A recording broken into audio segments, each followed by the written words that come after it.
Good morning, everybody. This is Lorraine. And Jennifer. And this morning, we're going to do another small biz chat. This is kind of a weekly thing with us. We like talking on Friday mornings. I think we just like to talk. Okay.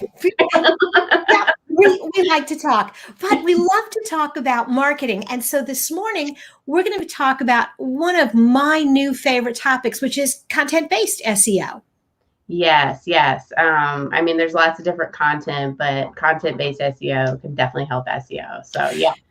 Well, and for me, I kind of started going down this path because I think that people need to think about SEO completely differently. They need to stop worrying about robots and schema markup. And you can do all of that and you can geek out. Yeah. But you don't have to. No, you don't have to. Take care of your clients first and the rest will follow. Absolutely. And so I think step number one, you got to start with just what you said there. You got to start with really knowing who your customer is. And your customer is not the Google robot. No, it's not. If your customer has questions and concerns and, answering those people, that's what they go to Google for anyways, right? They're researching. Yeah. And so if you keep that in mind, if you realize that you do it, everybody else does too. They go to Google because they have a question. And so your first objective really needs to be to figure out what those questions are. Yeah, it's not like the old days, like plumber, Greenwood. How do I rank for that? Well, you rank for that by writing content about it. You don't just rank for that particular keyword. Absolutely. And I think about there are four phases of the customer journey that people go to Google at different steps along the way because they have different questions. The first thing is, I don't know what I don't know. So they're looking for information. So my furnace smells funny. What do I do if there's a leak under my faucet? How do I do things? So those first questions are great. They're great topics for general blog posts. What do you think about in that first phase? What kind of things do you look for when you're trying to help clients create content for that information gathering?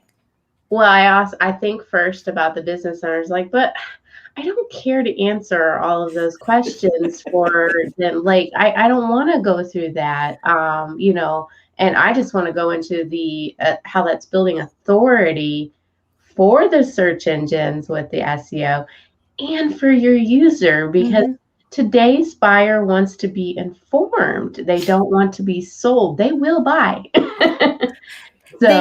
Yeah.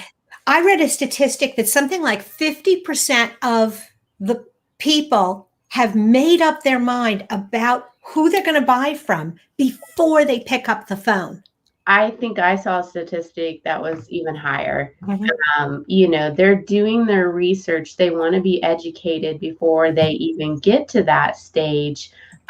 All those questions that were happening, maybe just, get me the call or just give me and I'll go through those. They're all happening online before they even get to you. And that is those very top of the funnel. So that's why you have to do it. Absolutely. And so they kind of get their general, that's also a place where they start to do some of the, okay, so I've heard about this and I've heard about that.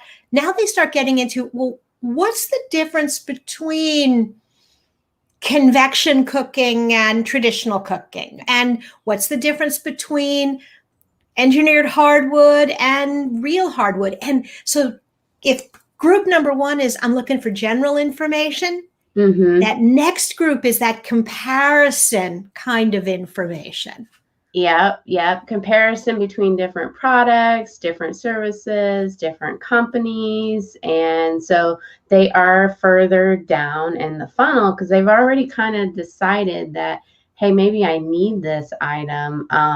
Now, what are my different options? And again, I know the business owners think, well, if they just give me a call, I can answer all those. And that's not how today works. No. And so this next area is really a great place for things like buying guides and download comparison types of things, because now you've got somebody who is legitimately interested. They really are in that exploration mode. They kind of think they know what they want. And so if you can, in that stage, start presenting some general, here's a guide to hardwood floor, here's a recipe guide for our product. If it does two things, if you can get people to download it, now you get their email address and you can stay in touch. And they have this thing that, oh, I don't know, has your logo on it? And I think sometimes people, they start listening to this and like, oh, but I'm a service based. Like, they don't call me until they actually need it. And you're not inside your client's head. Your client is thinking about it way before that. And, when at that time of need, if you've already made them aware of who you are, then they're going to come to you. And I'll give you an example of something that we're doing for several of our home service companies, because they're like, well, they don't call me till the air conditioner breaks. They don't call me till there's a leak in the basement. But you know what? Your customers are a really specific group. They are homeowners. And think about bigger than you. Think about, what do homeowners worry about? Well, for one of our clients, he's really targeting an area with new construction and young couples. You know what? Those people are concerned about their children. Put together a babysitter guide where here's the information you leave for the babysitter. And it's a checklist. Oh, I never thought about putting the vet's phone number on the babysitting guide. But if you're gone and the dog gets sick and the babysitter doesn't know what to do. And so we put together this little one-page thing that you can print and tack up on the refrigerator. And oh, guess what? His logo's on the bottom. That psychology of constantly seeing things over and over really plays into marketing, and just another kind of missed opportunity. I know as business owners, we want that instantaneous sale, but that's really just not how it works. Well, hello, Kitty. She's coming to say hi. So, hi, Kitty. Yeah, my cats are sleeping. I think that's one of the reasons I like this early morning conversation, is because they're not too active. By mid-afternoon, they want to be TV celebrity stars. So what's next on the buying cycle? Well, and I just want to do one more thing before I jump to the next piece. You might be thinking, well, but Lorraine, how does a babysitting guide help my SEO? The landing page for the babysitting guide is about for homeowners, for concerned families that are looking to protect. You weave the copy so you draw the connection back to your product. Yep. And you weave the content down the sales funnel. So as you build out this content, you are bringing people down that funnel, and potentially you could, get it all through the same, website visit. Maybe, but 95% of the time, actually, that's not what happens. No, but it's a touch. Okay, so the next one is kind of what I call the navigation, where people are like, okay, are they near me? Where can I buy? And this is a step that doesn't apply necessarily to every business. But if you're a business where you carry a brand name product or service, people are going to go to Google and type in Lennox dealer near me, AT&T store, or, where can I buy an iPhone kind of thing. So if you sell products that are name brand, you want to make sure that you have a lot of copy on your website that talks about you as a provider of that name brand product to really help the navigation. The other kind of navigation, I think, is when people are just this service near me. And that's where I think Google My Business is great. Yep. All of that. You're talking about local SEO per se. And in that, and I always, that challenge when people want to get that local word, go back to what your consumer needs. I'll take an example where we have a client that does wells, and it's like, well, how can we tie this in local? Well, what if we make a page or a series that talks about what the water is like in each Mhm. individual area, and then tie it back to how we can help you? Now you've got local SEO and you're helping the client. Absolutely. And, kind of going off that same thing, we were doing blogging at one point for a company that makes cement barriers. Challenge. Okay. So, where are the cement barriers used? They're used in parking lots Mhm. and in industrial buildings. Well, we started writing blog posts about the new parking lot at the hospital that had their barriers.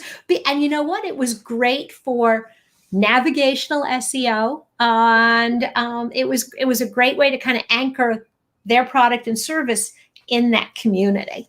Yep, yep, absolutely. As we're talking through this too, we're talking about like different types of content. Is it a blog? Is it a structure page? Is it a download? Like there's things to consider there too. Absolutely. I mean, one of the things that I think you have to do is, you start with your customer, you have the questions, and then figure out how are we going to answer the questions. And the best way, there are all sorts of ways to answer that question. There's always content that needs to be written every month. Absolutely. Which brings me to the last type of content that really fuels your SEO. And this is called the commercialization. This is the here's how you buy, here's where you buy, here's what the process of buying looks like. Yes, the process. Like I think a lot of times people get wrapped up in that, and that not understanding that sometimes people just want to know what the process is, and that's a really hot buyer. And maybe they'll leave your website because they don't understand the process, and so they get confused, and you're just not answering all those questions. Yeah, if and the simpler, not the more simpler, the simpler you can make it seem like, here's how you do business with us.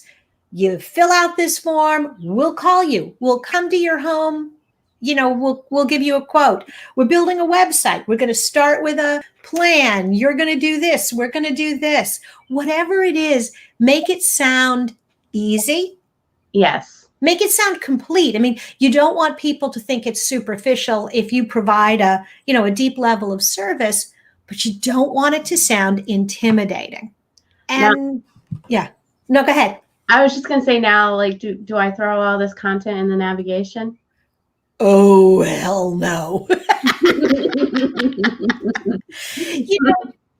Part of it is I think people used to think, when we first started building websites, everything needed to be in the navigation because it had to be one click to get to it. Mhm. But there's several things that have happened. And one, I think, is we learned a lot from Google about search. Mhm. And today's consumer understands how to use a search bar. And they will go to your website and they'll type in what they're looking for. So the content needs to be on your website and it needs to be tagged and categorized correctly. But it honestly, the more complicated you make your navigation, I always think it's like inheriting somebody else's file system when you get it and you start pulling open the drawers and you think, why is this here? Yes. Well, it made sense to them and it doesn't make sense to anyone else. And so visitors with that big complicated navigation can't find anything anyway. Yes, yes. So let's just hit a little bit on tools. Like, what's some of your favorite tools to find content? I content ideas. I have some. All right. Well, you start, and then I'll see what else I fill in with. So I'm a big proponent of SEMrush. It has a great tool in there that's like topic research. And what I like about that is I can kind of put in an initial idea, what we might have thought about before as a keyword. And then it's going to give me all the topics and how much they're ranking from other websites. And that's a great technique to, if it's already ranking for someone else, scrape the content, make it even better. I don't mean like take all their content, just make it better. So that's a good tool I like. Absolutely. Well, one of the things, the SEM rush is kind of building on what's already just in Google. Mm-hmm. If you start to type a question into Google, up come all the other questions. And the more you start to look at that question answer section with the rich schema markup, and you click, and there's another question and another question. That's all based on things people have already searched for. And it doesn't give you the ranking that an SEM rush would, but if you're just looking to do it on the cheap, that's a good way to do it too. Yep. Another tool I really like is also asked.com. Mm-hmm. And so maybe somebody asked this question, but they've also in the search engines asked this question as well. Similar to Answer the Public. Okay, so I was going to say I really like Answer the Public as well, because I like the kind of visual way it pops up all the questions. And the other place to find great content is go to your inbox. Look at the questions that people have sent you and look at the answers. Like you've typed out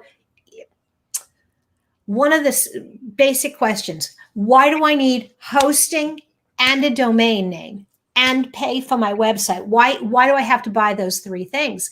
Yeah. And I answered that over and over and over again. And I finally wrote a blog post and I explained that your website is like a mobile home. And it's beautiful, but it ain't no fun to live in if it doesn't have running water and electricity. And so your hosting company is your trailer park. Yeah. And you can move your trailer from hosting company to hosting company. And your domain name is like your forwarding address, and it makes sure that your mail shows up wherever you're living. Yeah, your sales reps are getting those questions too, if you do have sales reps. And so have them write that down, and that's content to add to the website. Yeah, sales reps, customer service, whoever answers the phone in your office. Yeah. So, you know what? We could go on forever, but I think, yeah, we're SEO geeks. But I think this is a great place to put a pin in it and remind people that we're going to be live every Friday morning at 9 o'clock. You can see us on Facebook, LinkedIn, and YouTube. And next week, it's really exciting. We're going to try to figure this out. We're going to have a guest, Susan McCullum, and we're going to be talking about love and hate LinkedIn. Awesome. See you guys next week. Bye now.